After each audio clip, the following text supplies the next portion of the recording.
Hello again, loved ones. This is Matt Stevens, and I hope that you're doing super fantastic because you should be. I certainly am. And I wanted to, okay, here's what I was doing. I was shaving, okay, and it occurred to me that, like, this reality, what we call real, what we perceive with our five senses, it's like this is what I'm seeing, but is it really real? I mean, anybody who's watched any of my videos knows that I very much question reality. And I have found myself digging even deeper into Vedic philosophy, Vedic scriptures. Now, please understand, dear loved one, I am not a Hindu. I have a lot of friends who are at work, but that's a whole other thing. However, when the in the Vedic lore, I guess, they have they call Maya, Maya. And Maya is the illusion, right? Maya is this illusion of the physical world. And how we perceive it is through our five senses. And our five senses, and the point I'm trying to get at is a lot of materialists or people who are strictly all about the relativity, or even atheists and all of that. And I believe my last video, or it was maybe the one before that, but whatever, I was talking about how I had stumbled upon these people who were atheists, and they were having this big panel discussion with a bunch of people, and then they would maybe bring in one or two Christians and just beat them over the head with science and then the flaws that they have found in the Bible and all of that. And I'm like, right? So anyway, I made the mistake, as I said in that video, of getting involved in that discussion. I should have known there was no good could come from that, but whatever. Well, some did. It was fun, and it ended up being very funny that they kind of banned me from the chat. I think he said I was in a timeout. Only because I was like, well, consciousness is fundamental. And then I was saying things like I was referencing the observer effect, things like that. Anyway, I already talked about that. So, but I was standing at my bathroom sink shaving, and it occurred, I was thinking about the dream within a dream. And I know that a lot of materialists will tell you that when you are sleeping and you're having a dream, that dream is just going on in your brain. That's just random thoughts or random some process inside your brain that is causing this dream. I'm like, well, yes, but okay. I mean, the point that I've used from dreams before is when I was equating that to this dream, this reality, in that when we are asleep and we are having a dream, in the moment, it seems very real, no matter how weird it is. At the time, it doesn't seem weird at all. At the time, it's as real as this is. And then that's what usually blows our mind after the fact. When we wake from the dream, we realize, we'll think back on the dream and we'll realize that was very strange. But then what further blows our mind is that in the moment, as weird as that may have been, it seemed so real. And it's like, well, the reason for that is because at that time you were immersed in it. That was your reality at that moment, just like this. So what if we were to wake from this dream? What happens when we wake from this dream? And some people be like, well, this isn't a dream. I'm like, you can't tell me that, because if you were sleeping and you were having a dream, and say I came up to you in that dream and said, hey, this is a dream. What's going to happen when you wake from this dream? That person would probably say, no, this is real. It's not a dream. It's very real. Look around. We can see, touch, taste, smell, hear, everything, right? And it's like, well, yeah, but whenever this is nonetheless, that is just the illusion of some reality. And then when we do wake from that dream, here we are. We're in this one now. Still, same five senses, right? Taste, touch, hearing, smell. What am I missing? Taste, touch, hearing, smell. Jeez, you know what I mean. Sight, yeah. Vision. There we go. Hey, loved ones, since we're on the subject, because we're not, if you would, please hit the like button. I would so appreciate it if you would do that. Also, if you have not yet, please hit the subscribe button. That'd be fantastic. Yeah, I would really appreciate that. So, anywho, so getting back to the dream within a dream. So, if we were to wake from this dream, I've got to believe that when we do that, we would look back on this particular dream and think, wow, that seemed so real. In fact, while I was in that dream, there were people trying to convince me that it was a dream, but I didn't believe it. That would be that materialist or the atheist or whatever, whoever, you know. But that would be them saying, there was people in that dream trying to convince me that this is a dream. And I didn't believe them. But now that I'm awake and I'm reflecting on it, I realize it was. And jeez, it was really wild. And it was so real at the moment. But now I'm looking back on it, not so much. So that's what Maya is really. It's the illusion. And we can get even deeper into that, in that the Maya is projected, or it's dreamed by, as the Hindus call it, Brahman. Brahman is the universal consciousness, or universal mind, the creator, or God. But Brahman is the universal consciousness in which everything is projected from. And so Brahman is having this dream. And it is said that Brahman is having this dream or having this vision for the purpose of experiencing limitation.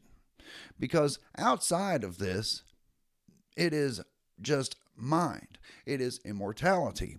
It is just a state of being, or I am. Like the Christians, and I guess the Jewish people also, with the great I am, that is God having that moment, that awakening, that realization that I exist. And Brahman in the Vedic scriptures, same difference.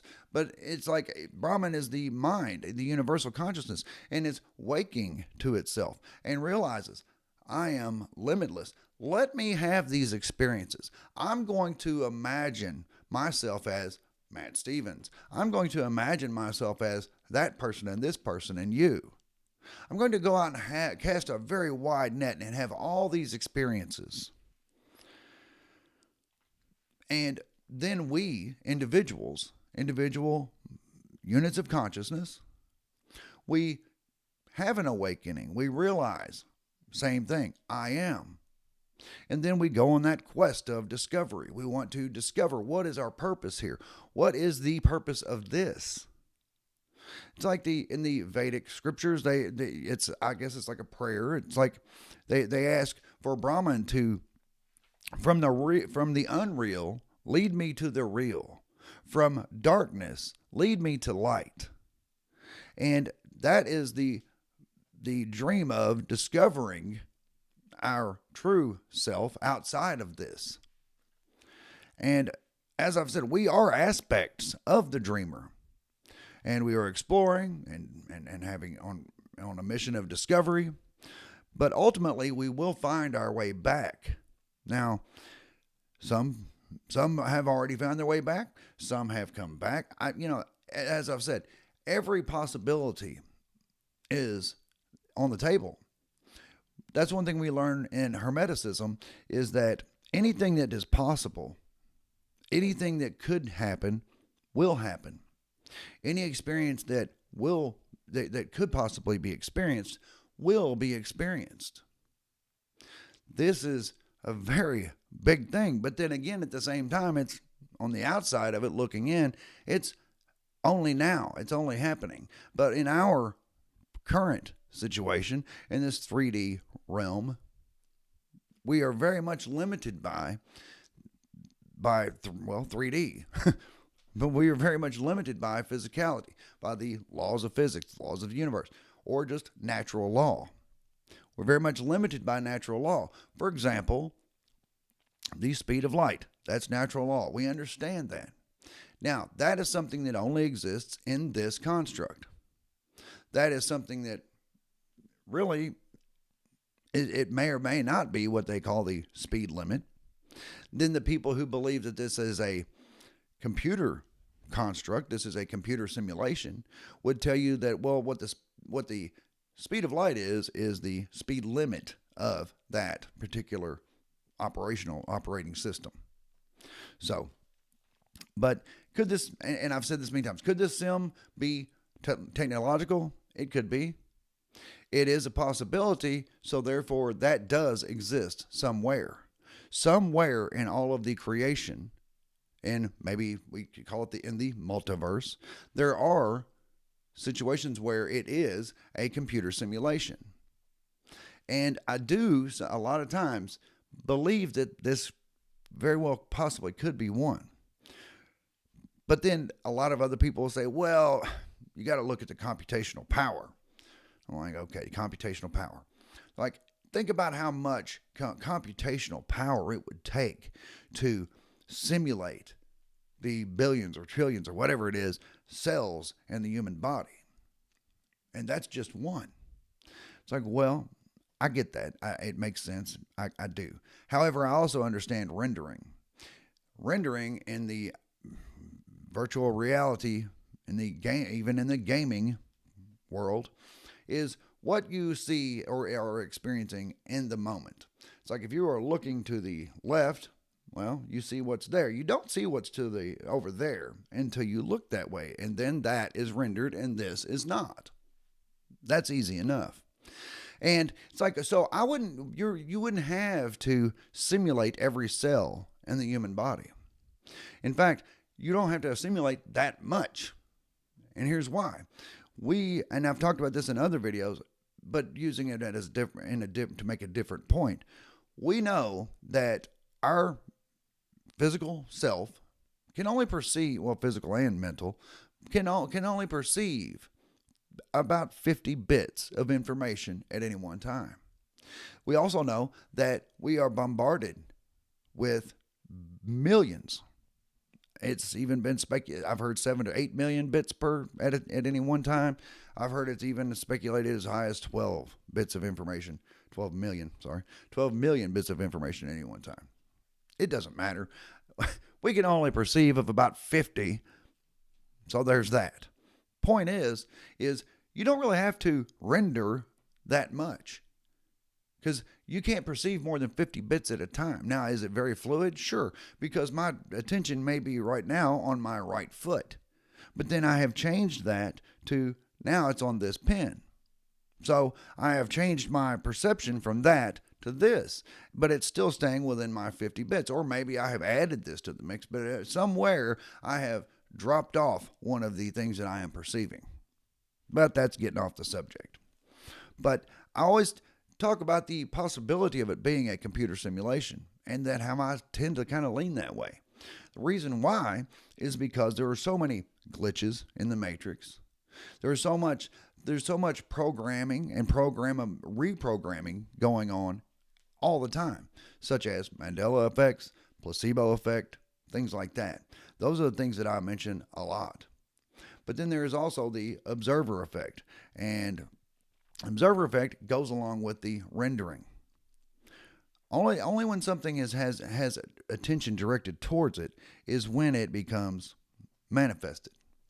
So if I am not paying attention to my left kneecap, there's no sense in it being anything but just a possibility. It's just sitting on the back burner. It's not really being rendered at that moment when when I do not have my attention on it. So and that goes for anything. Anything that you do not have your attention on does not need to be rendered at that time. Only when you direct your attention towards it does it then need to be rendered. And that's when we get into manifestation and how to manifest an amazing life for yourself and abundance and wealth and health and happiness and all that. Yes, that's where all of that comes from.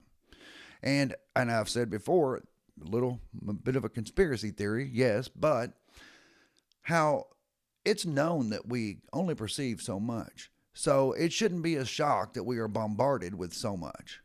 It's to keep our attention off of the things that would advance us. It's like, well, who would want to do that and why? That's another video. It is. But is there a negative entity out there who does not have our best interest in mind?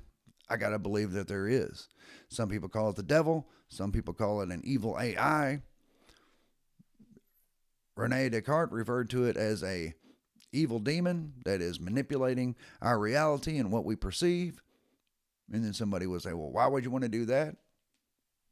Then we can get into the whole loosh thing. Loosh would be the low vibrational energy that we emit when we are in negative states. It is speculated that that is harvested as a means of energy or sustenance for whatever. But as I said, that's a whole other video. I probably already said too much. But anyway, loved ones, yeah, that's what I got. I was shaving. I was thinking about the dream within a dream, and it's like, well, and how a lot of materialists will tell you, yeah, well, that dream you're having that's just a dream going on in your brain. I'm like, yeah, and this could be the same thing, maybe, huh? Well, no, this is real. Well, if you were to tell yourself in that dream the same thing, you may get the same argument. So the point is, we need to explore our consciousness. We need to realize that, as I've said to other people, scientific people, the only thing that I can be sure exists, personally, me, the only thing that I can be sure exists is mind. I realize that a lot of materialists look at the world and they see solid matter and they say, no, this is real because it's right here. I got it in my hand and it's very real. I'm like, yeah, but that can also be illusion, because the only thing I do know is mind. The only thing I know for sure truly exists in the I guess mainstream sense of the word is mind. Mind is the only thing we know exists. Everything else we need to explore. So anyway, loved ones, yeah, that is definitely what I got. I already said that. But anyway, if you would, please find me on X at Matt Stevens, MSA. And I do love you, and I'll be back directly.